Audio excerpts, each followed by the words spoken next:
agencies that has oversight over the PNP will say. Pero personally ako, no, policy direction namin ngayon sa PNP, we're deliberating hard and fast.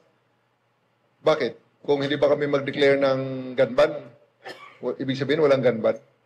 Araw-araw naman sa atin may gun ban, ah. Di ba? Subukan mo magdala ng baril dyan na walang lisensya at malalaman mo kung ano epekto ng gun ban. Kahit na hindi naka-declare ng gun ban. What I'm saying is that maybe you have to examine because the gun ban will only affect those legal gun owners, those responsible gun owners na nagpapakahirap na pumila dyan sa FEO para kumuha ng lisensya, kumuha ng drug test nila na requirement, at kumuha ng neuropsycho ng ilang oras para makakuha lang ng LTAP, license to own and possess. So, yan ang apektado ng gunman eh. Yan ang mga apektado. Tapos mag-a-apply ng PTC.